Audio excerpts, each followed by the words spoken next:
Welcome to African Mafia Stories, where loyalty is currency, power has a price, and every city hides a secret.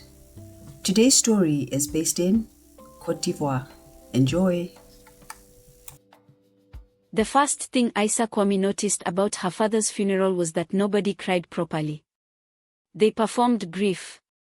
Women dabbed at perfectly dry eyes with expensive handkerchiefs. Politicians lowered their heads at carefully calculated angles while photographers hovered nearby. Men who had spent years competing against her father spoke in soft voices and shook hands like they were attending a business conference instead of a burial. Nobody truly mourned. Because in Abidjan, powerful men did not simply die.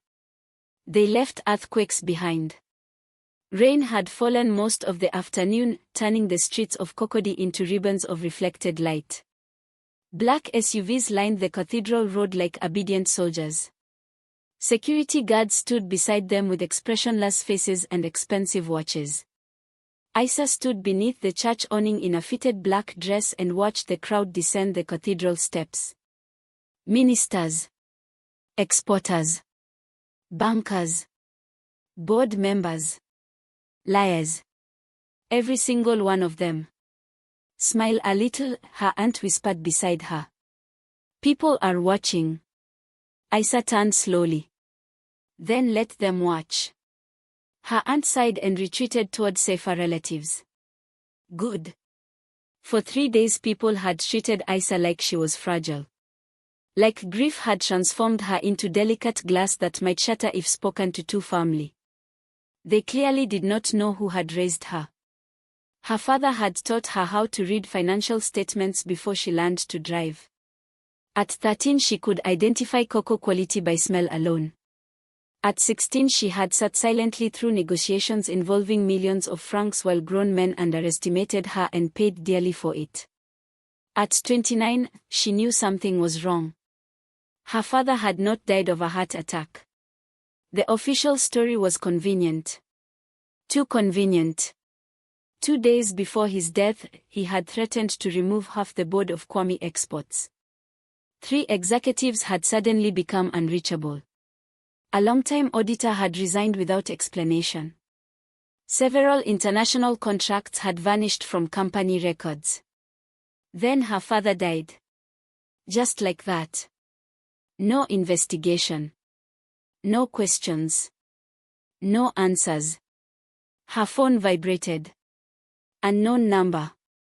Aysa answered immediately. Yes. The voice belonged to a man. Calm. Controlled. You should not go to the Yopagon warehouse tonight. Aysa frowned. Who is this? A friend of your father. The line disconnected. She stared at the phone for several seconds. Then laughed. That was the mistake. People always assumed wealthy women frightened easily. Aysa slipped her phone into her handbag and headed for her vehicle. Aysa, her cousin Nadia called after her. Where are you going? Aysa opened the driver's door of her black Range Rover. To find out why people keep warning me. The Yopagon warehouse smelled like cocoa, diesel fuel, and rain. Normally the building would still be alive with activity. Forklifts. Managers. Drivers. Paperwork. Instead, silence greeted her. The massive warehouse stretched into darkness beneath industrial lighting. Towering stacks of cocoa sacks created narrow corridors through the building. Aysa walked slowly. Listening. Then she heard voices. Male voices. She followed them toward the administrative offices overlooking the warehouse floor. The door stood slightly open. Inside, 4 men sat around a table covered in documents. Shipment moves tomorrow.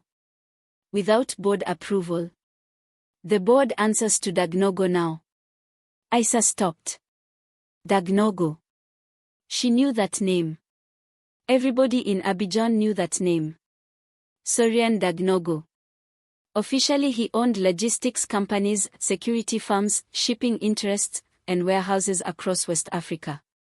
Unofficially, People spoke about him quietly. The way people discussed storms approaching from the sea. Another man spoke. And the daughter? A chuckle followed. She'll sign eventually. Aysa pushed the door open. The room fell silent. 4 heads turned toward her. One man immediately reached for a folder as if paperwork could somehow hide guilt. Aysa folded her arms. Please continue. I enjoy hearing strangers discuss my future. Nobody spoke. The oldest man finally cleared his throat. You shouldn't be here. And yet here I am. Her eyes scanned the table. Shipping manifests. Invoices. Transfer authorizations. Several bore her father's signature. A signature dated after his death. Interesting. Very interesting. Aysa picked up one page. You forged company approvals.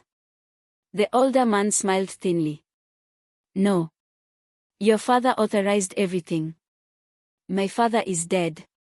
Which makes verification difficult. There it was. The truth hiding beneath politeness. Your father is gone. You are alone. Aysa placed the document back onto the table. You have exactly 10 seconds before I call the police. One of the younger men laughed so hard he nearly choked. The police. Another voice interrupted. You should not laugh at her. Every man in the room immediately straightened. The atmosphere changed. Not gradually. Instantly. Aysa turned. And finally met the man whose name seemed to haunt every important conversation in Abidjan. Soryan Dagnogo stood in the doorway. Tall. Broad-shouldered. Perfectly dressed in a charcoal suit despite the rain. He wasn't surrounded by bodyguards. That somehow made him more intimidating. The room belonged to him immediately. The older executive stood. Mr. Dagnogo, we were simply discussing. I know what you were discussing. The man sat down again. Soryan's attention shifted toward Aysa. For a moment neither spoke. His reputation had prepared her for many things. Arrogance. Cruelty. Violence. What she had not expected was calm. The man looked almost relaxed. Like he had walked into a dinner party rather than a room filled with criminals. You came alone, he said. You noticed. That was reckless. Aysa raised an eyebrow. So was stealing my company. Something flickered briefly behind his eyes. Interest. Not attraction. Assessment. Like he was reconsidering a first impression. Soryan walked to the table and picked up one of the folders. You believe this company still belongs to you? It belongs to Kouamé Exports. Your father borrowed 74 billion francs. The number hit harder than she expected. She kept her expression neutral. Mostly. From you. Among others. Aysa stared. 74 billion. Even for a company the size of Kouamé Exports, that was catastrophic. You're lying. Without speaking, Soryan slid a folder across the table. Debt restructuring agreements. Bank records. International penalties. Numbers. Too many numbers. Too much evidence. Aysa's stomach tightened. Her father had hidden this. All of it. Why? Your father spent 3 years trying to save the company, Soryan said quietly. From what? The answer came immediately. People like me. That surprised her. Honesty was not what she expected from him. Aysa closed the folder. Let me guess. You're the hero of this story. One corner of his mouth moved. Not quite a smile. Absolutely not. For reasons she could not explain, she believed him. Before she could ask another question, headlights flashed through the warehouse windows. Several vehicles. Moving fast. Soryan noticed immediately. The calm vanished from his face. Not panic. Something colder. Calculation. Aysa, he said. What? When I tell you to move, move quickly. Her pulse sharpened. What is happening? Soryan looked toward the warehouse entrance. Your father owed money to more than me. Then the lights exploded. Darkness swallowed the building. Somewhere beyond the loading bays, gunfire erupted. The first scream followed seconds later. And suddenly, Aysa realized her father's funeral had only been the beginning. The warehouse descended into chaos. Gunfire echoed through the darkness. Men shouted in French. Glass shattered somewhere above the offices. Aysa dropped instinctively behind the desk as bullets tore through the office windows. For one terrifying second, nobody moved. Then Soryan did. A handgun appeared in his hand so quickly she almost missed it. Not dramatic. Not theatrical. Practiced. The movement belonged to a man who had drawn weapons far too many times in his life. A burst of automatic fire erupted from the loading bay. One of the executives screamed. Another dove beneath the conference table. The older man simply froze. Soryan barely glanced at them. Stay down. The command wasn't loud. Yet everybody obeyed instantly. Aysa hated how effective that was. Another round of gunfire exploded through the warehouse. Closer now. The attackers were moving inside. Aysa crouched lower. Who are they? Not my people. Comforting. Soryan moved toward the shattered office window and looked down at the warehouse floor below. The emergency lights flickered on. Dim red light flooded the building. The scene looked almost unreal. Rows of cocoa sacks stretched into darkness. Rainwater reflected crimson light across concrete floors. Armed men moved between the stacks. Professional. Disciplined. Dangerous. One of them looked up. The rifle lifted. Soryan fired fast. The attacker collapsed immediately. Aysa stared. That's unsettling. I hear that often. A second gunman appeared. Soryan shot him too. The executive beneath the table made a choking sound. Aysa couldn't blame him. Watching violence carried out efficiently was far more disturbing than watching it carried out emotionally. Emotional violence at least felt human. This felt mathematical. Another burst of gunfire struck the office wall. Concrete fragments exploded into the room. Soryan stepped back from the window. There are too many. How many? 10. Maybe 12. Aysa blinked. 12. Possibly more. That is a terrible answer. The man actually looked amused. Wrong moment. Completely wrong moment. Aysa scanned the office. There. The old storage cabinet. Her father had always kept a pistol inside. Mostly because he trusted nobody. A philosophy that suddenly seemed very reasonable. She lunged toward the cabinet. Soryan noticed. What are you doing? Improving our odds. The cabinet opened. The pistol remained exactly where she remembered. Relief washed through her. She grabbed it. Checked the magazine. Loaded. Good. When she turned around, Soryan was watching her. Not surprised. Interested. Again. You know how to use that? Instead of answering, Aysa chambered around. His eyebrow lifted slightly. There it is. There what is? The reason your father worried constantly. Before she could respond, headlights burst through the warehouse entrance. A pickup truck crashed through the loading bay doors. Armed men jumped out. One spotted the office immediately. There. Gunfire erupted. The office windows disintegrated. Aysa fired. The nearest gunman dropped. Silence followed. Brief but satisfying. Soryan glanced sideways at her. She smiled sweetly. What? You shoot well. My father believed hobbies were important. That almost looked like a smile. Almost. Then another truck arrived. And another.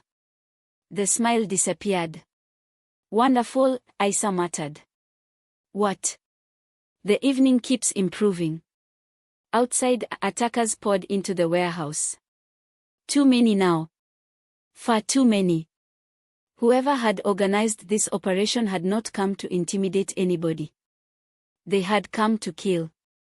One of the executives suddenly stood. Panicked. We have to leave. He ran toward the door. A gunshot echoed through the warehouse. The executive collapsed instantly. Nobody spoke. Nobody moved. The lesson was obvious. Running blindly was a short-term career decision. Soryan looked toward the loading bay again. His expression hardened. Aysa. What now? They aren't here for the company. A chill ran down her spine. What do you mean? They're here for you. The words landed heavily. Aysa stared. Me. Your father promised access to something before he died. What? I don't know. You seem remarkably relaxed about that. I'll panic later. Despite everything, she nearly laughed. The situation was insane. Her father was dead. The company was drowning in debt. Professional killers were storming the warehouse. And somehow she was arguing with the most feared man in Abidjan.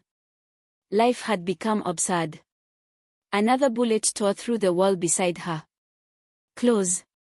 Far too close. Soryan grabbed her wrist. We are leaving. Aysa pulled away immediately. I am not running from my own warehouse. You can reclaim it tomorrow. If we are alive. Exactly. A moment later, another explosion shook the building. That settled the debate.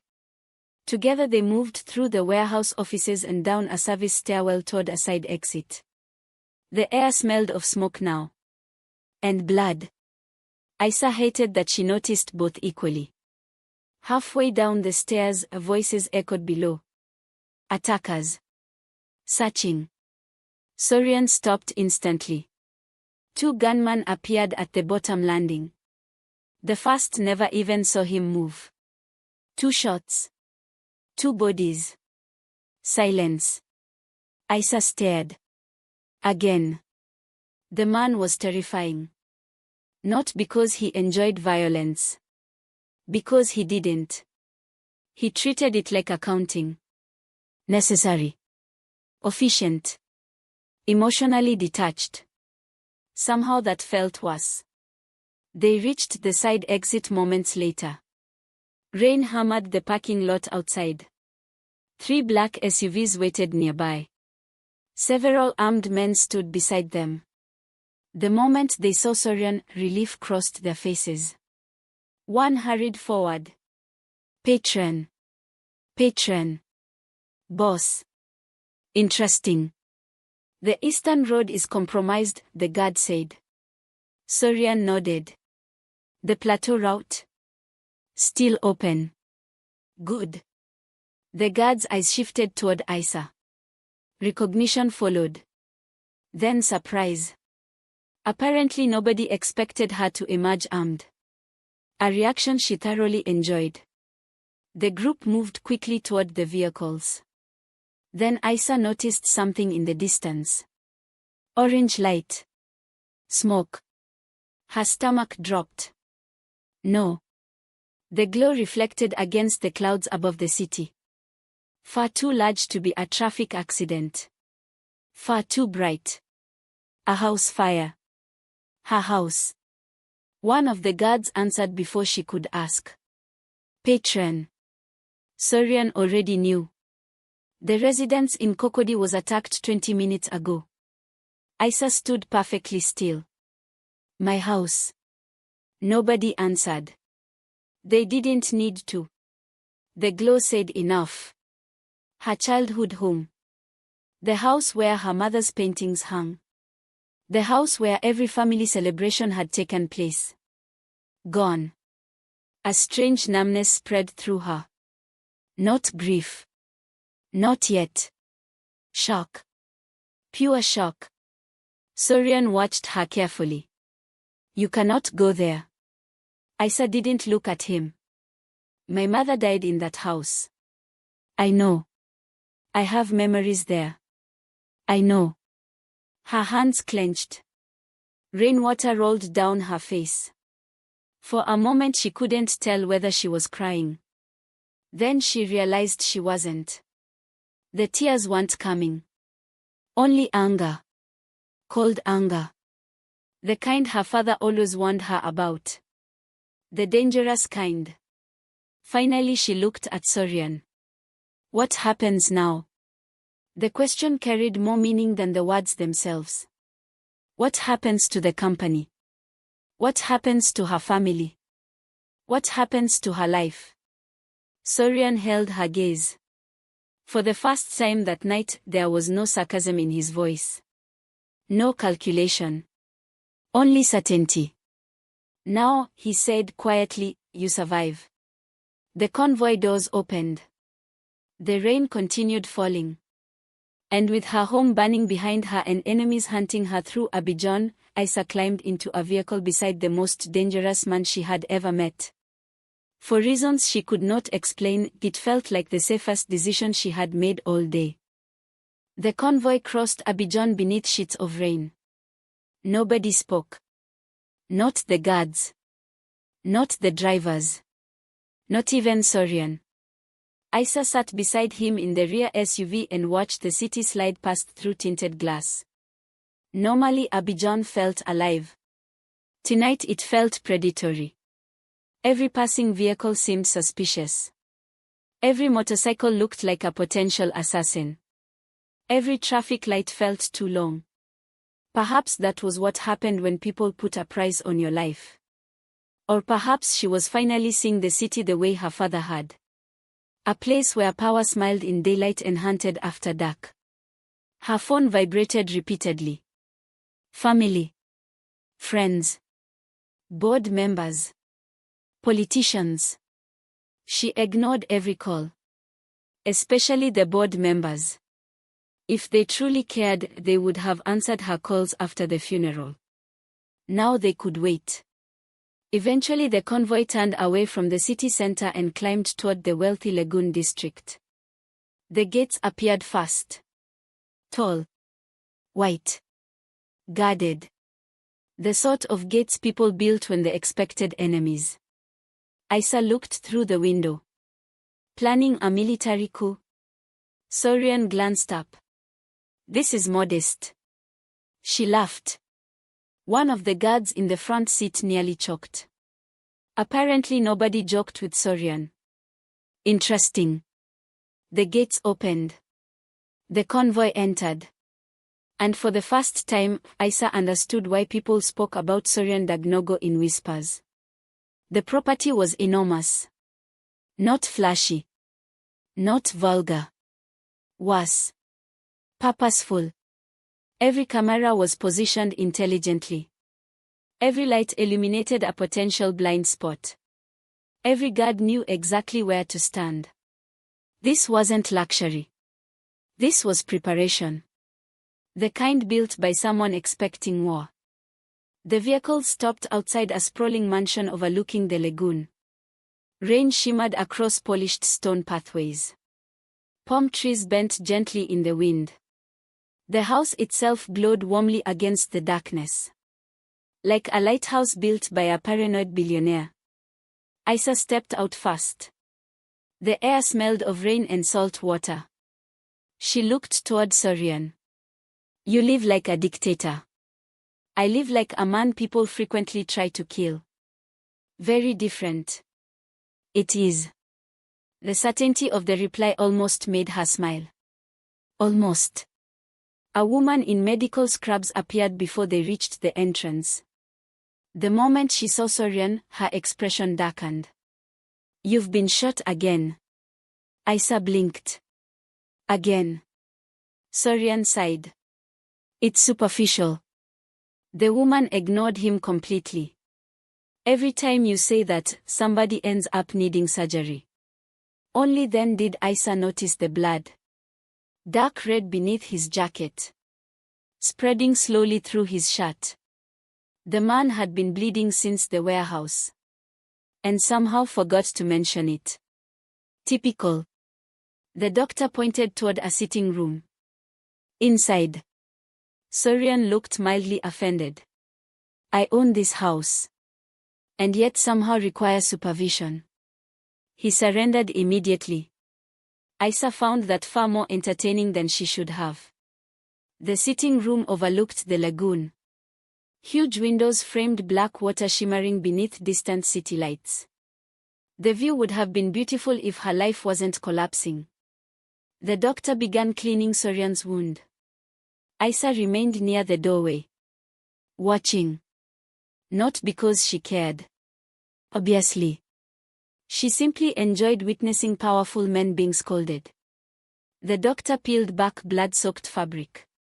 A long scar crossed his ribs. Another stretched across one shoulder. Several smaller scars disappeared beneath his shirt. Aysa frowned. That was a lot of surviving. The doctor noticed her staring. Impressive, isn't it? I've seen maps with fewer lines. Soryan looked up. You stare boldly. I'm assessing damage. And Aysa considered. You seem difficult to kill. The doctor laughed. You have no idea. Interesting. Again. No fear. People around Soryan seemed remarkably comfortable insulting him. Not the behavior of terrified employees. The behavior of loyal friends. That complicated things. A monster wasn't supposed to inspire loyalty. Fear, yes. Respect, perhaps. But affection. That was inconvenient. The doctor finished bandaging him and pointed a warning finger. No fighting tonight. Soryan looked genuinely confused. You understand what profession I work in? I understand you're annoying. The doctor left. Aysa liked her immediately. Silence settled over the room. Rain tapped softly against the windows. Far across the lagoon, Abidjan glowed gold and silver beneath the storm clouds. Then Soryan spoke. Your house. Aysa's jaw tightened. What about it? We sent people. Hope flared briefly. Dangerous hope. To save it. No. The hope vanished. They are looking for evidence. Aysa stared. Then laughed bitterly. Of course. Soryan watched her carefully. Anything personal can be replaced. No. The answer came instantly. Too instantly. My mother's paintings cannot. Something softened briefly in his expression. Tiny. Almost invisible. But real. I didn't know her. Most people didn't. Aysa moved toward the window. My father never removed anything after she died. The memory hurt more than expected. Her mother had been gone for years. Yet somehow the possibility of losing those paintings felt like losing her all over again. Behind her, Soryan remained silent. For once he wasn't offering solutions. Or instructions. Or strategy. Just silence.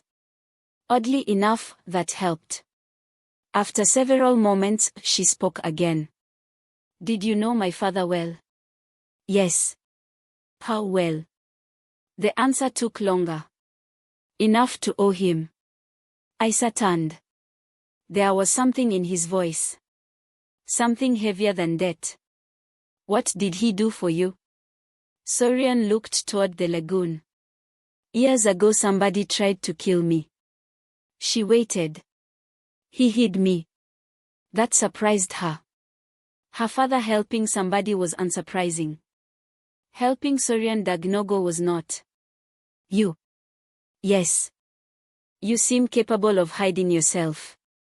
That earned the smallest hint of amusement. He disagreed. Aysa folded her arms. So now you're repaying a favor. Partly. Partly. Interesting word. Before she could question it, alarms exploded throughout the house. Every light shifted red. The transformation was immediate. Beautiful home became fortified compound.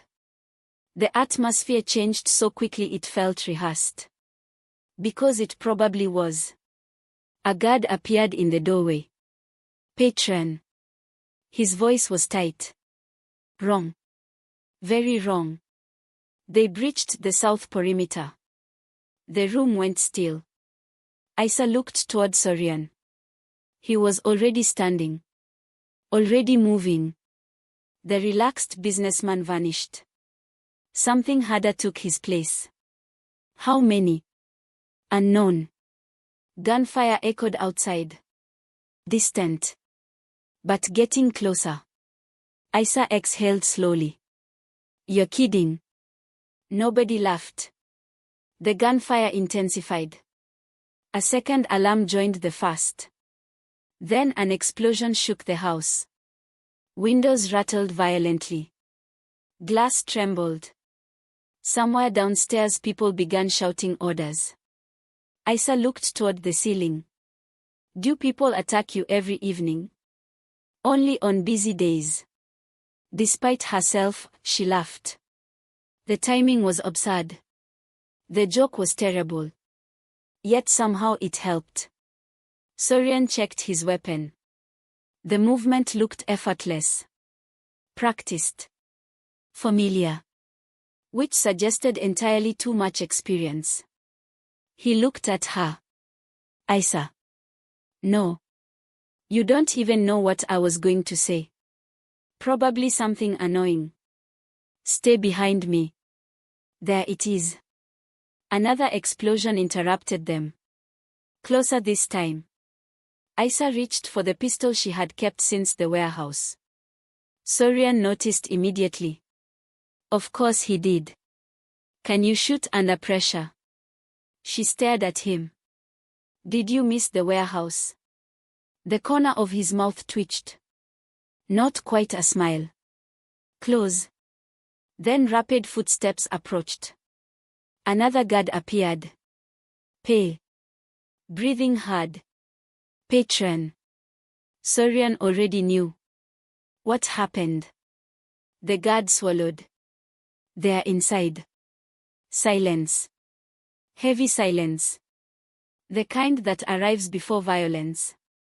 Aysa checked her magazine. The mansion alarms screamed overhead. Gunfire echoed through distant corridors. And somewhere inside the fortress overlooking the lagoon, war had arrived again. The first attacker died before Aysa saw him. A gunshot echoed down the corridor. Then a body slid across polished marble at the far end of the hallway. The mansion had transformed completely. Minutes earlier it had been a luxurious waterfront residence. Now it was a battlefield. Steel shutters sealed sections of the ground floor. Hidden security doors slid into place. Armed guards moved through hallways with frightening efficiency. This had happened before. Many times. Aysa found that deeply concerning. Your security budget must be insane, she said. Soryan checked a corner before moving forward. It is. At least he was honest. The two guards accompanying them exchanged quick glances. Neither seemed surprised by the attack. Neither seemed particularly frightened either. That was almost worse. People only became this calm around violence after seeing far too much of it. Another burst of gunfire echoed from downstairs. Aysa followed Soryan through the upper hallway. Who are these people? I'll know when they're dead. That feels inefficient. I disagree. One of the guards suddenly raised a hand. Everybody stopped. Footsteps. Approaching fast. The guard leaned around the corner. A second later he opened fire. 3 attackers appeared at the opposite end of the corridor. The hallway erupted. Gunfire. Splintering wood. Shattered glass. Aysa dropped behind a decorative table just as bullets tore through a painting above her head. The painting exploded. Canvas fragments rained downward. Well, she muttered. Someone's insurance premium just increased. Soryan fired twice. 2 attackers collapsed instantly. The third retreated. Smartest decision of his evening. The gunfire stopped. For a moment. Then another explosion shook the house. This one much closer. The floor trembled beneath them. Dust drifted from the ceiling. One of the guards swore. Soryan's expression darkened. They are heading for the eastern wing. What is in the eastern wing? The control room. Aysa blinked. You have a control room? It sounds more dramatic than it is. The explosion of automatic gunfire somewhere below suggested otherwise. They moved quickly. Down another corridor. Past guest rooms. Past offices. Past enough security equipment to protect a small nation. The deeper they moved through the mansion, the more Aysa realized something. Soryan had built this place expecting betrayal. Not possibility. Certainty. Every hallway had fallback positions. Every room had reinforced doors. Every staircase offered defensive advantages. This wasn't a home. It was a lesson in trust issues. The thought almost made her smile. Then they reached the security room. Or what remained of it. The door hung partially open. Smoke drifted into the corridor. Inside, several monitors flickered. One security officer lay motionless near the entrance. Another sat slumped against a wall. Blood stained his shirt. Alive. Barely. Soryan crouched beside him. The wounded man opened his eyes. Relief appeared immediately. Patron. Who? The injured guard swallowed painfully. Inside help. The words landed heavily. Inside help. A traitor. Again. Soryan closed his eyes briefly. Not anger. Disappointment. Strangely, that looked worse. The guard pointed weakly toward the monitors. Someone disabled the southern gate. Aysa looked toward the screens. Several camera feeds were gone. Destroyed. Others showed armed men moving through the property. Professionals. Not street criminals. Not opportunists. A coordinated assault. One screen still functioned. The image showed the front courtyard. Several black vehicles. Multiple gunmen. Then one man stepped into view. Everything changed. Even through a grainy security monitor, the newcomer carried himself differently. Elegant. Relaxed. Dangerous. He wasn't giving orders. He didn't need to. Everyone around him already knew who was in charge. Aysa looked toward Soryan. For the first time that night, she saw genuine recognition. Not surprise. Recognition. You know him. Soryan remained silent. The silence answered for him. The man on the screen looked up. almost directly toward the camera. Then smiled. A chill moved down Aysa's spine. There was something deeply wrong about that smile. Not because it was cruel. Because it was patient. Like a man who already knew how the story ended. The image disappeared. The camera feed died. Nobody spoke for several seconds. Finally Aysa broke the silence. Who is he? The wounded guard looked away. One of the others shifted uncomfortably. Interesting. Apparently everybody knew. Except her. Soryan stood slowly. His expression had become unreadable. Which somehow felt more dangerous than anger. His name is Idriss. Aysa frowned. That's it. No. The answer came quietly. Heavy. Like something being dragged from deep water. No. That is only the beginning. Another explosion echoed somewhere below. The attackers were getting closer. One of the guards checked his weapon. We need to move. Soryan nodded. Then looked at Aysa. A hidden exit runs beneath the library.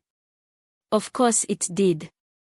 Rich criminals apparently collected secret tunnels the way normal people collected coffee mugs. Let me guess, she said. You also have emergency helicopters. No. A pause. 3. Aysa laughed despite herself. The guard actually smiled. The world had become ridiculous.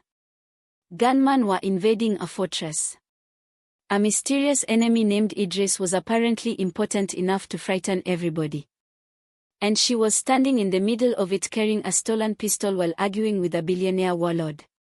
Her father would have hated every second of this. The thought hurt. Unexpectedly. For a brief moment she saw him again. His laugh. His stubbornness. The way he always insisted on fixing problems personally. The memory vanished almost immediately. Replaced by anger. Because if he had known this danger existed, why had he never told her? What else had he hidden? The question followed her as they left the ruined security room and moved toward the library. Outside, thunder rolled over the lagoon. Inside, the war continued. And somewhere in the darkness of the mansion, Idriss was getting closer. The hidden tunnel beneath the mansion smelled of damp concrete and old secrets. Aysa followed Soryan down a narrow staircase lit by emergency lights while distant gunfire echoed above them. The sounds of battle faded gradually, replaced by the steady rush of water somewhere below. The tunnel eventually opened into an underground dock carved into the edge of the lagoon. Several boats waited. Armed guards moved quickly between them. Nobody looked relaxed. That alone worried Aysa. One of the guards approached immediately. Patron, the boats are ready. Soryan nodded. Then another guard hurried forward. This one looked shaken. Wrong. Very wrong. What happened? The guard hesitated. Then answered. They've put a bounty on her. Silence settled over the dock. Aysa folded her arms. How much? The guard swallowed. 5 billion CFA. Even she blinked. 5 billion. Not ransom money. Not revenge money. Erase her from the earth money. The kind of bounty that transformed every criminal, mercenary, and corrupt official in West Africa into a potential threat. Aysa let out a slow breath. Well. Nobody spoke. She looked around. What? One guard looked away. Another muttered a curse. A third crossed himself. Apparently 5 billion francs impressed people. Good to know. Soryan's expression darkened. When? Less than an hour ago. Idriss. It had to be Idriss. Aysa stared toward the dark water. Her life had changed astonishingly fast. 48 hours earlier she had been preparing funeral arrangements. Now somebody was offering enough money to buy a small country if she died. The absurdity almost made her laugh. Almost. Then her phone vibrated. Unknown number. Everybody noticed. Aysa answered. Yes. The voice was smooth, pleasant, cultured, and instantly revolting. Good evening, Aysa. She froze. Idriss. I assume you've had an exciting night. Aysa's jaw tightened. What do you want? Conversation. I prefer murder. A soft laugh echoed through the speaker. Interesting. The laugh somehow sounded exactly like the smile she had seen on the security monitor. Patient. Confident. Dangerous. You have your mother's temperament. The mention of her mother made her stomach twist. Say what you called for. A pause followed. Then Idriss spoke. I wanted to meet the woman your father spent 29 years hiding. The words landed heavily. Aysa glanced toward Soryan. His expression had become lethal. What are you talking about? You should ask your bodyguard. The line disconnected. The dog fell silent. Aysa lowered the phone slowly. Then looked directly at Soryan. No. His expression told her everything. No. Aysa. No. Her voice sharpened. Whatever this is, I'm done discovering life-changing secrets during active gunfights. Nobody moved. Nobody interrupted. Smart people. Soryan looked toward the lagoon. For several moments he said nothing. Then he finally spoke. 26 years ago, your father and Idriss built a smuggling network together. The words hit like cold water. What? It began with cocoa shipments. Aysa stared. No. It expanded. No. Weapons. Diamonds. Political favors. The dock seemed suddenly smaller. The air felt heavier. Her father. The disciplined businessman who lectured executives about ethics. The man who taught her honesty mattered. Impossible. Yet somehow Soryan didn't look like a man inventing stories. He looked like a man confessing them. My father left that life. Yes. And Idriss didn't. No. The answer came immediately. Absolute certainty. Aysa rubbed her forehead. The pieces were beginning to fit together. Too many pieces. Too many lies. Then another question emerged. The important question. What does any of this have to do with me? Silence. The worst possible answer. Her stomach tightened. Soryan. He closed his eyes briefly. Only briefly. Then opened them again. When your mother became pregnant, Idriss wanted something in return for his investment. Aysa suddenly understood. Not the details. The shape. The direction. The horror. No. He demanded a promise. No. Aysa. No. The word came out harder this time. Sharper. Because she already knew. Some part of her already knew. He wanted me. Nobody spoke. Nobody needed to. The silence confirmed everything. Aysa laughed. A short broken sound. Not humor. Disbelief. He wanted me. Your father never intended to honor it. He still made the deal. The words cut through the dock.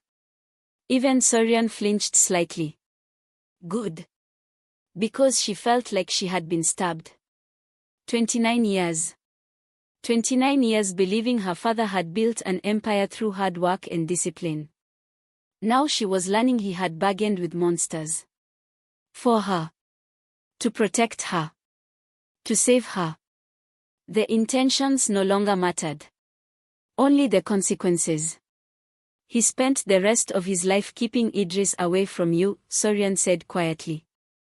Aysa looked away toward the water. The anger arrived fast. Then grief. Then something worse. Understanding. Because she could almost see her father making the decision. Terrified. Desperate. Trying to buy time. Trying to protect his family. Trying to survive. The sort of mistake people made when they believed they could fix it later. Her father had spent decades fixing it later. And it had killed him anyway. The realization hurt most of all. One of the boats started its engine. The sound echoed across the lagoon. Soryan stepped closer. Not enough to touch her. Just close enough. Aysa. She didn't look at him. What? We leave now. She laughed bitterly. Do I get a vote? Yes. That surprised her. Finally she turned. For the first time all night, he looked genuinely tired. Not physically. Morally. Like a man carrying ghosts. What happens if I stay? Idriss finds you. And if I leave? His answer came instantly. He still tries. At least that was honest. Aysa looked toward the burning glow of Abidjan in the distance. Her father was dead. Her home was gone. Her company had been betrayed.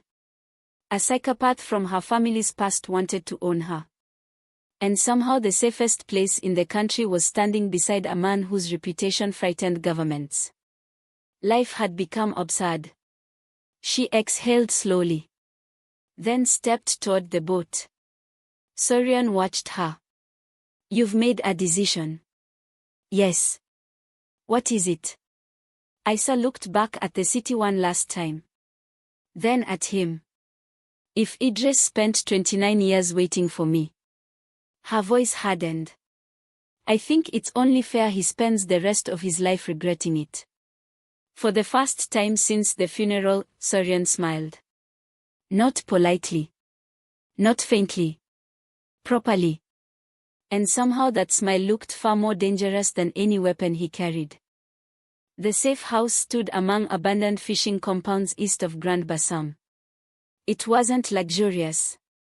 That immediately improved Aysa's opinion of it. The two-story concrete building overlooked a stretch of coastline where fishing boats rocked gently against wooden docks. Palm trees swayed in the ocean wind. The place looked forgotten. Which was exactly why Soryan liked it. Nobody would expect you here, Aysa said. Exactly. Because it looks like a place where hope comes to die. Soryan glanced at her. You've become surprisingly cheerful. Trauma is doing wonderful things for my personality. For the first time in 2 days, nobody was shooting at them. Aysa was beginning to appreciate the novelty. Inside, several of Soryan's trusted people monitored phones, radios, and laptops spread across folding tables. The atmosphere felt tense but controlled. Then one of the analysts stood. His expression was wrong. Immediately wrong. Patron. The room fell quiet. Soryan looked up. What happened? The analyst handed him a phone. Nobody spoke while he read. Then his jaw tightened. Just slightly. But enough. Aysa's stomach dropped. What is it? Soryan handed her the phone. A photograph filled the screen.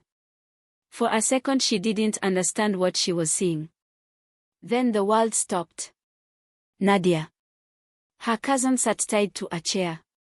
Bruised. Terrified. A strip of blood stained one side of her face. Behind her stood a man wearing a dark suit. Smiling. Idriss.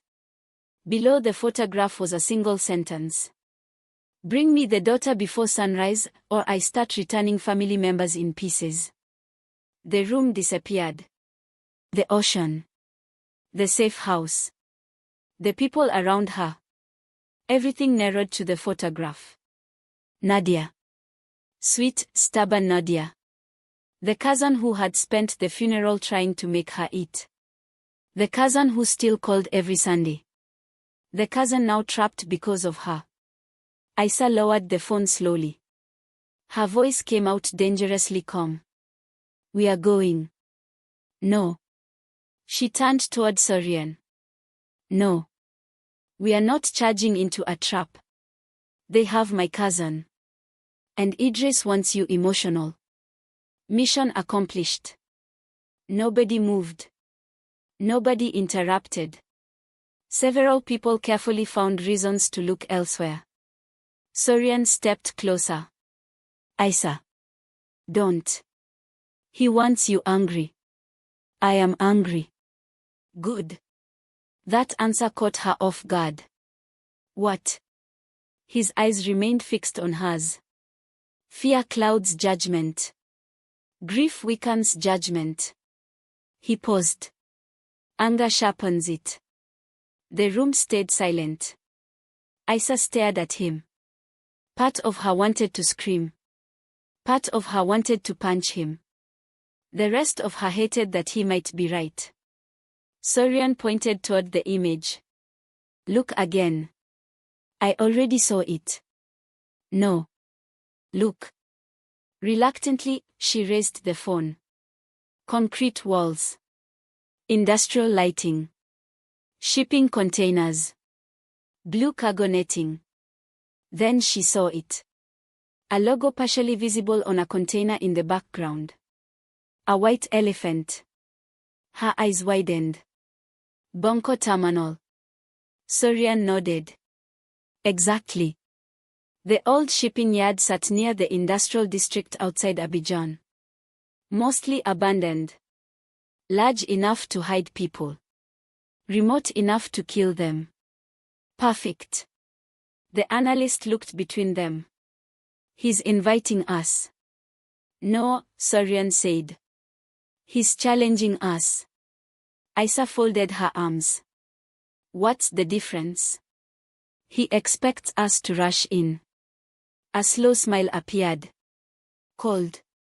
Dangerous. The kind of smile people should probably fear. Instead, we'll disappoint him. 3 hours later, they approached Bonko Terminal under cover of darkness. The abandoned shipping yard stretched across several hectares of rusting containers, empty warehouses, and forgotten loading equipment. Moonlight reflected off standing water between cracked concrete lanes. Everything felt abandoned. Which meant it wasn't. Soryan crouched behind a stack of containers beside Aysa. Ahead of them, lights glowed inside a warehouse. The warehouse. Nadia was inside. Aysa checked her pistol. Again. Then again. Soryan noticed. Nervous. No. You've checked that weapon 6 times. I'm making sure physics still works. His mouth twitched. Close enough to a smile. Nearby, several members of his team moved quietly into position. No dramatic speeches. No heroic declarations. Just professionals preparing to work.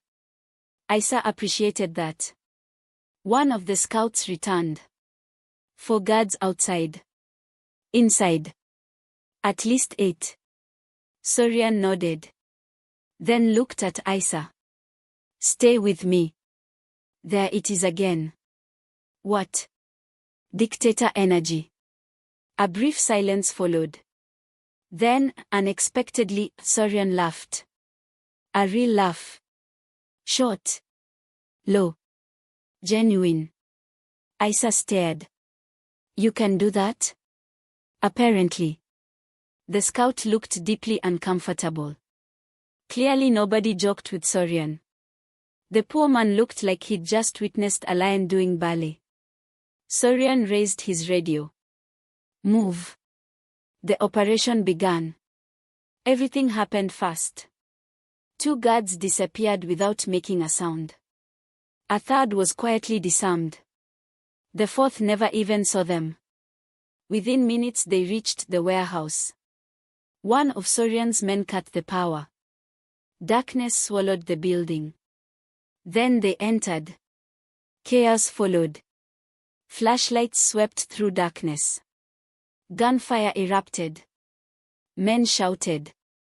Aysa stayed low and moved fast. Exactly as her father had taught her years ago. Never freeze. Never hesitate. Keep moving. A gunman appeared between 2 containers. She fired fast. The man collapsed. Another attacker emerged from behind a forklift. Soryan handled him before she could. The fight spread through the warehouse. Quick. Violent. Confusing. Then somebody shouted. Over here. Aysa turned. Nadia. Tied to a chair inside a small office overlooking the warehouse floor. Relief exploded through her chest. She sprinted forward. Ignoring every instruction she'd ever received. Ignoring every survival instinct.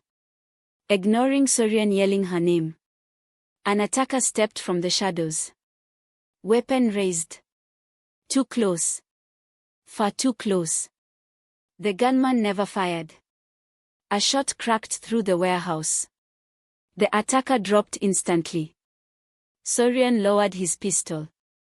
Aysa looked at him. He looked furious. Actually furious. Not the calm version. The real version. You ran toward gunfire. You noticed. I'm serious. So am I. For a second they simply stared at each other. Then Nadia spoke. Would somebody untie me? Aysa laughed. The tension shattered immediately. She hurried into the office and cut the restraints. Nadia threw her arms around her. For the first time since the funeral, Aysa almost cried. Almost. Instead she held her cousin tightly. You okay? Nadia nodded. Then pointed toward a metal briefcase sitting beside the desk. They kept arguing about that. Everyone turned. Soryan picked up the case. Locked. Heavy. Interesting. One of his men forced it open. The room fell silent. Documents. Ledgers. Account records. Names. Hundreds of names. Politicians. Business executives. Military officers. Corruption stretching across multiple countries. Aysa stared. What is that? Soryan slowly turned a page. His expression darkened. This, he said quietly, this why your father died. And suddenly the rescue had become something much bigger. The drive back to the safe house was quieter than the journey out. Nadia slept in the rear seat, exhausted after nearly 24 hours in captivity. Nobody woke her. Nobody wanted to explain what came next. Because the metal briefcase resting on the table inside the safe house had changed everything. Aysa stood over it the following morning while the ocean rolled quietly beyond the windows. Page after page covered the table. Financial records. Shipping manifests.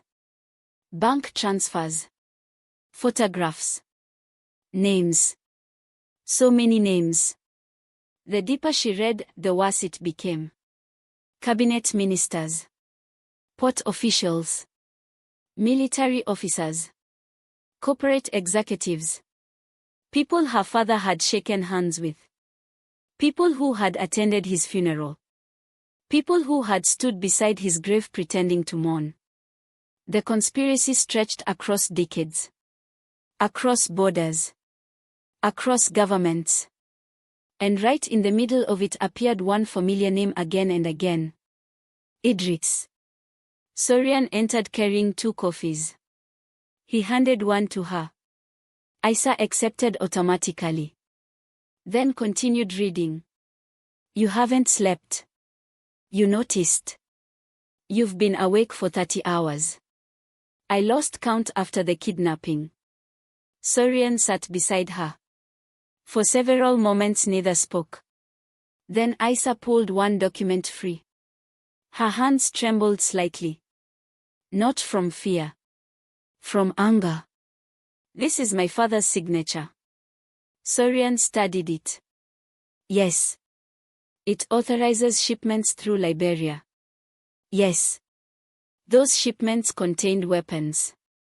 Yes. Each answer felt like another stone added to her chest. Aysa stared at the paper.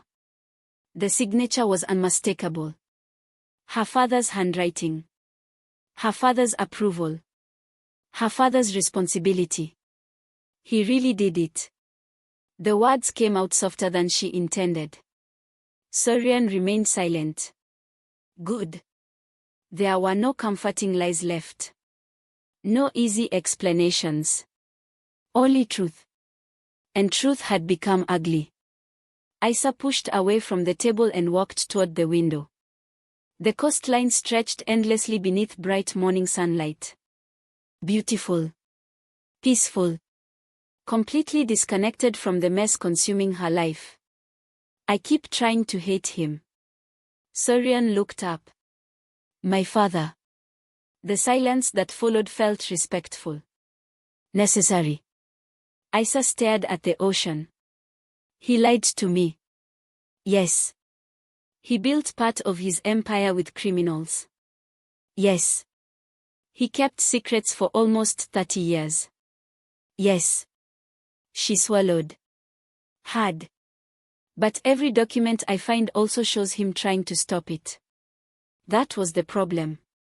Nothing was simple. The ledgers showed a younger version of her father helping build the network. The later records showed him slowly dismantling it. Fighting it. Trying to expose it. Trying to undo damage already done. A man spending decades cleaning up his own mistakes. Soryan finally spoke. Your father wasn't a saint. No. He wasn't a monster either. Aysa closed her eyes. That hurt because it was true. Heroes were easier.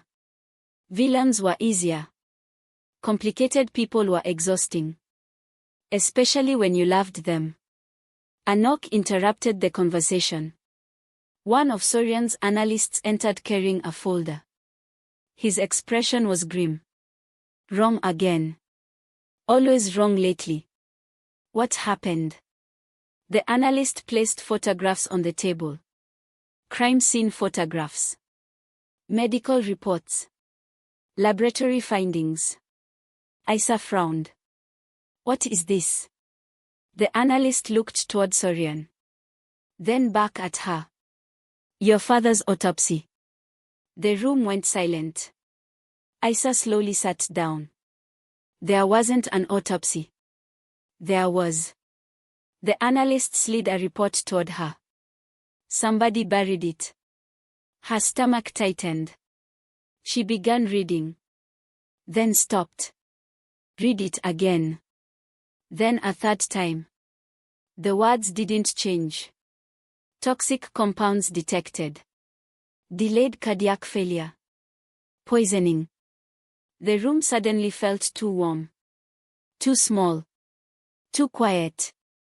My father was murdered. Nobody answered. Nobody needed to. The evidence sat in front of her. Cold. Clinical. Absolute. Not a heart attack. Not natural causes. Murder. Premeditated murder. Aysa lowered the report slowly. For a moment she said nothing. Then she laughed. A single sharp sound. Humorless. Dangerous. Soryan immediately recognized it. What are you thinking? That Idriss made a mistake. The analyst wisely retreated from the room. The moment he left, silence returned. Aysa stared at the photographs. Then at the ledgers. Then at the ocean. Everything suddenly aligned. The deaths. The attacks. The kidnapping. The bounty. The lies. All of it connected. Her father had finally decided to expose the network. And Idriss had killed him fast.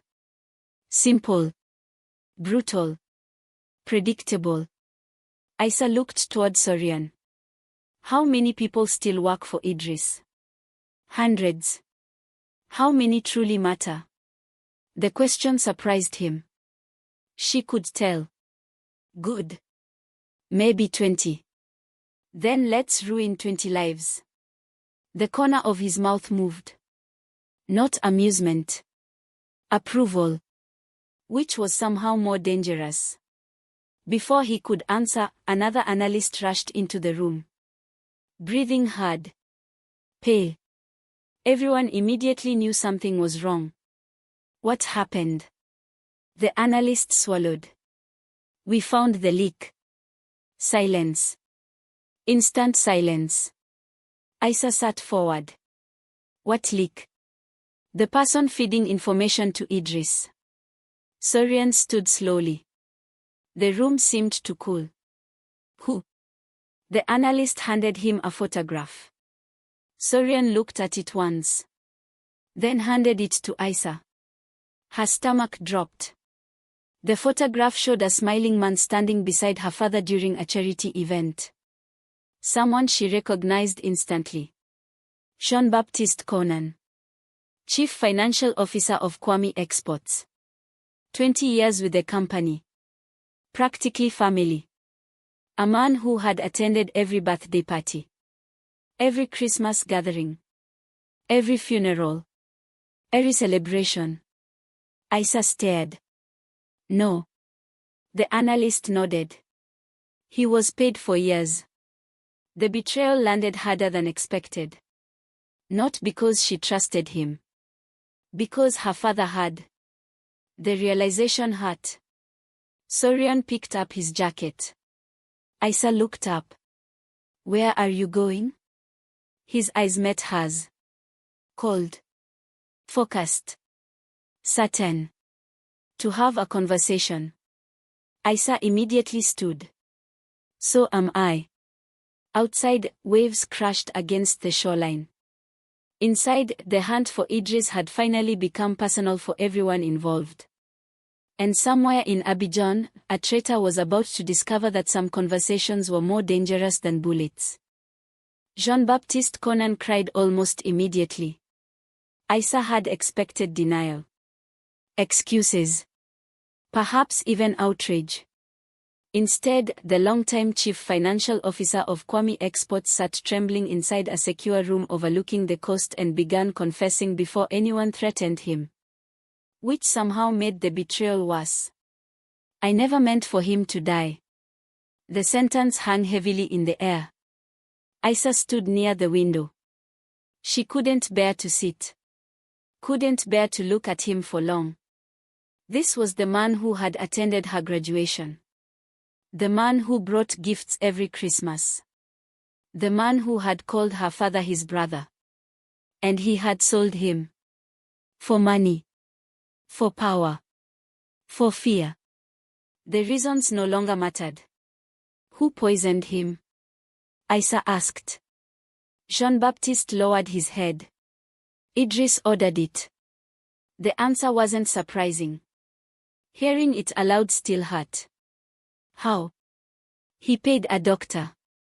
The room fell silent. Jean-Baptiste wiped tears from his face. My job was to keep the board quiet. Aysa laughed bitterly. My father trusted you. I know. He loved you. I know. The older man broke completely. Sobs shook his shoulders. Aysa felt nothing. Not satisfaction. Not sympathy. Nothing. The betrayal had burned beyond emotion. Soryan stood beside the door watching everything quietly. Waiting. Listening. Like a judge who already knew the verdict. "Where is Idriss?" he asked. Jean-Baptiste hesitated. The hesitation lasted exactly 2 seconds. Then fear won. "Port of Abidjan." The room became very still. Aysa looked up. "What?" Jean-Baptiste swallowed. "He's leaving tonight." Soryan stepped forward. "Explain." The man nodded rapidly. "The evidence. The money. The accounts." His voice shook. "Everything is being moved onto a cargo vessel." Aysa's pulse sharpened. "If he gets out?" Jean-Baptiste looked away. "You'll never see him again." Silence followed. Heavy silence. The kind that arrives before decisions. Soryan looked toward Aysa. Aysa looked toward Soryan. Neither needed to say anything. The answer was obvious. Tonight. Everything ended tonight. The port of Abidjan looked like a city built from steel and shadows. Towering cranes loomed over dark water. Shipping containers stretched endlessly beneath floodlights. Cargo vessels rested beside loading docks like sleeping giants. Rain threatened overhead again. The weather apparently enjoyed dramatic timing. Aysa crouched behind a stack of containers and studied the harbor through binoculars. There. A cargo vessel waited near the eastern quay. Activity surrounded it. Too much activity. Armed men. Trucks. Forklifts. Guards. The entire operation screamed urgency. Idriss was running. Good. For the first time in years, he was afraid. Soryan lowered his radio. "We move in 5 minutes." Aysa checked her weapon. No nerves. No hesitation. Only focus.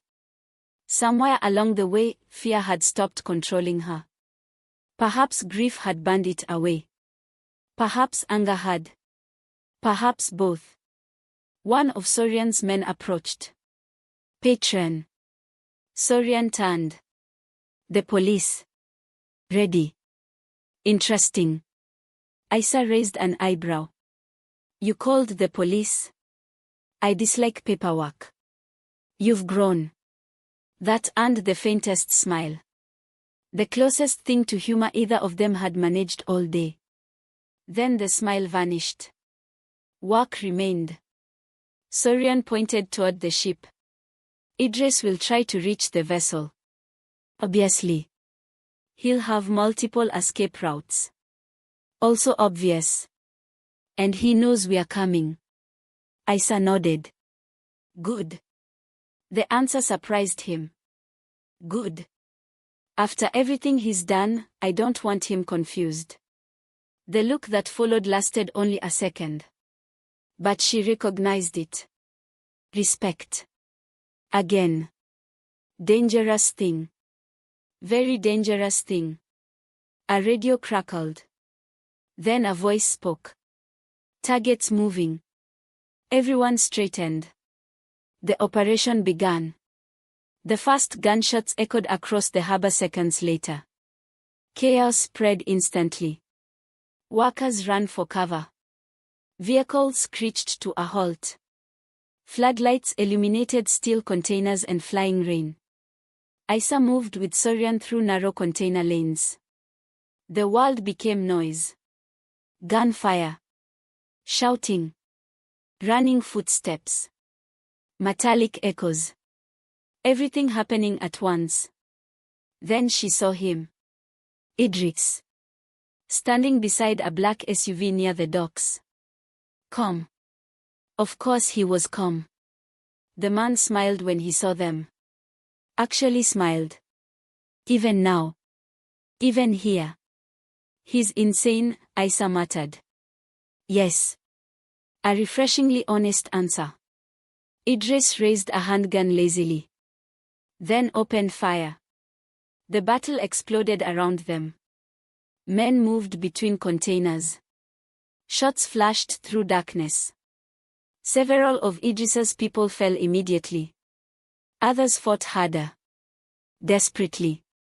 Because they understood something. The empire was ending.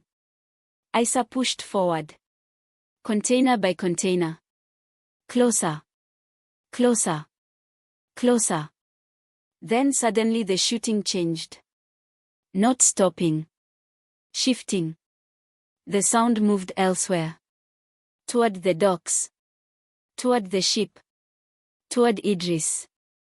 Aysa emerged from between two containers and found herself staring directly at him. No bodyguards. No soldiers. Just Idriss. Standing 20 meters away. The harbor seemed strangely quiet. The final moment. The final confrontation. The man smiled. Aysa. She raised her weapon. So many people have died because of you. Because of choices. The answer irritated her instantly. Same thing. Idriss laughed softly. No. Rain began falling. Lightly. Almost gently. The port lights reflected across wet concrete. For a brief moment, everything felt suspended. Idriss looked tired suddenly. Older. Human. Not less dangerous. Just more real. Your father was my friend once. Aysa's jaw tightened. You poisoned him. Yes. The admission landed without emotion. Without regret. Like discussing whether. Aysa felt hatred settle deeper inside her. Cold. Permanent. You waited 29 years. Yes. You destroyed families. Yes. You murdered people who trusted you. Again. Yes. The honesty felt monstrous.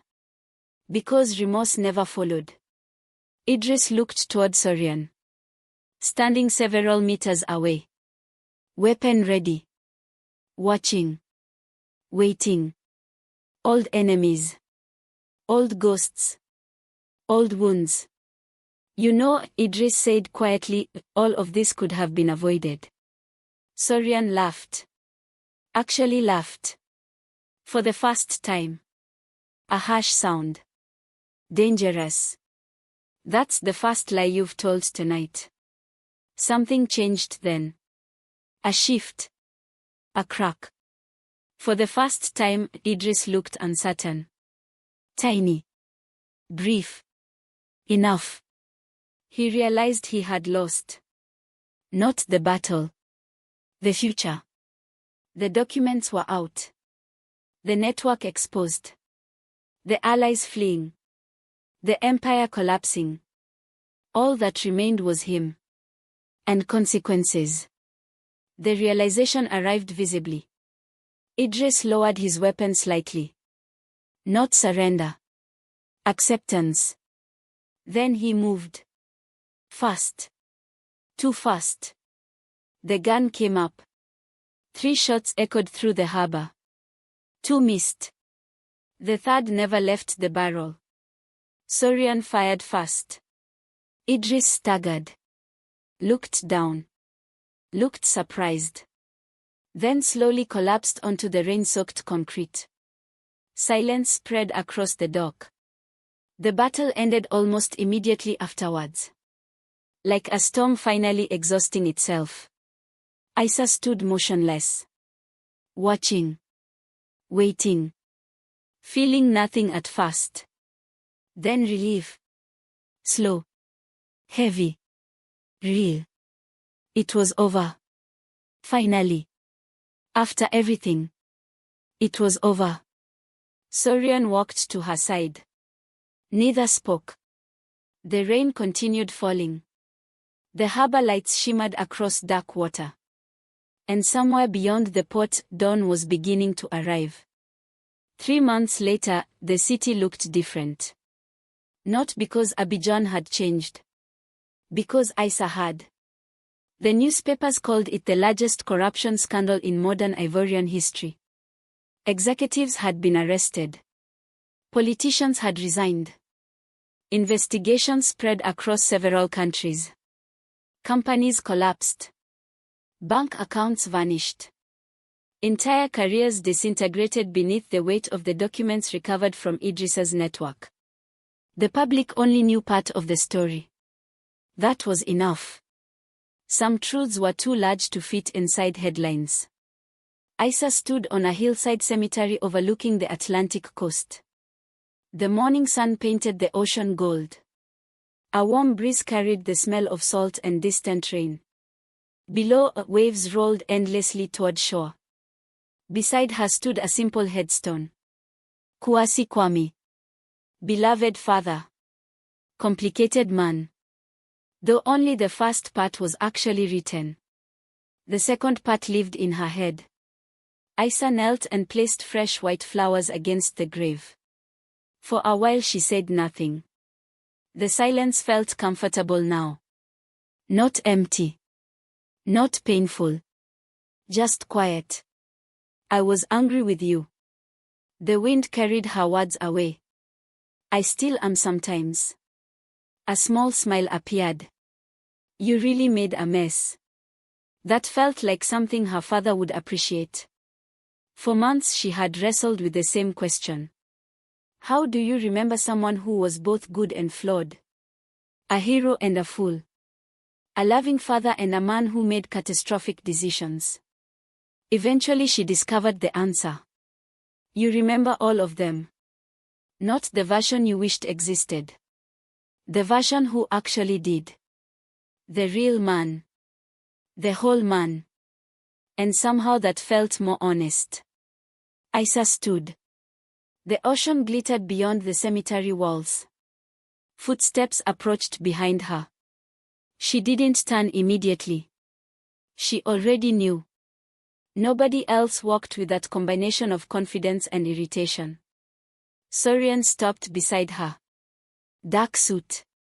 No tie. No bodyguards. Progress. You're late. I own several watches.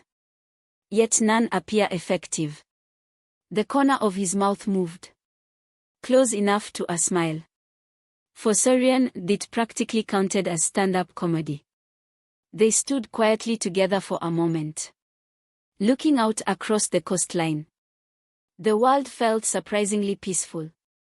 A strange sensation. Aysa was still adjusting. Kouamé exports. Soryan glanced sideways. She smiled. Profitable. Good. The board hates me. Excellent. That earned a real laugh. His laugh remained rare enough to feel valuable. The company had survived. Smaller than before. Cleaner than before. More honest than before. Some investors had fled. Others had arrived. People respected transparency once they stopped fearing it. Eventually, Nadia had recovered. The remaining criminal investigations continued. And for the first time in decades, nobody was trying to murder Aysa. At least not this week. Life was improving. Slowly. Dangerously. Almost suspiciously. She looked toward Soryan. What happens now? The question carried more weight than it appeared. Not just business. Everything. Them. The future. All of it. Soryan considered the question carefully. As he always did. Then sighed. Aysa immediately became suspicious. What? I had a speech prepared. You. Terrible, I know. She folded her arms. Continue. I was going to say something profound. And. It sounded ridiculous. Aysa laughed. Now I definitely want to hear it. No. Absolutely yes. No. You're afraid. The accusation worked immediately. Soryan looked mildly offended. I am afraid of very few things. Yet here we are. For a moment they simply looked at each other. Then something softened.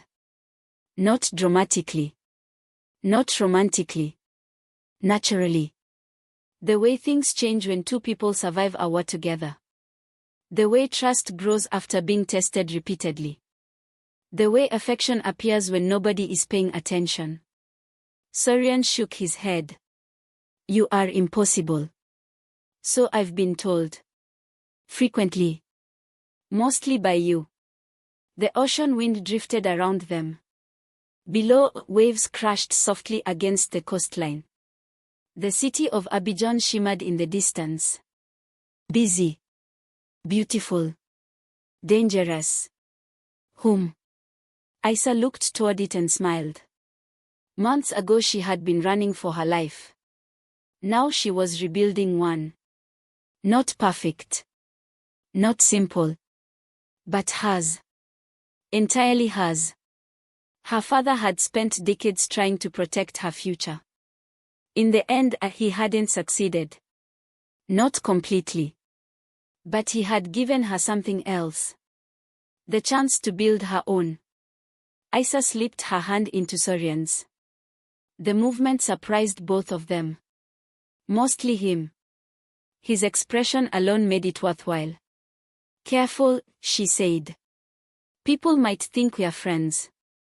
That would damage my reputation. Tragic. They started walking toward the cemetery gate. Slowly. Together. Ahead of them waited uncertainty. Business problems. Political fallout. New challenges. Possibly new enemies. Life rarely stayed quiet for long. But for the first time since the funeral, uncertainty didn't feel frightening. It felt like possibility. Behind them, the ocean continued rolling endlessly toward shore. Ahead of them, Abidjan waited. And somewhere between the ghosts of the past and the promise of tomorrow, the daughter of Abidjan finally stepped into her future. Thank you for listening. Tell me, which African country would you like the next Mafia story to be based in and why? Drop your answers in the comments and I will take it from there. If you enjoyed the story, like, share, subscribe. Because somewhere in Africa, another story is already unfolding.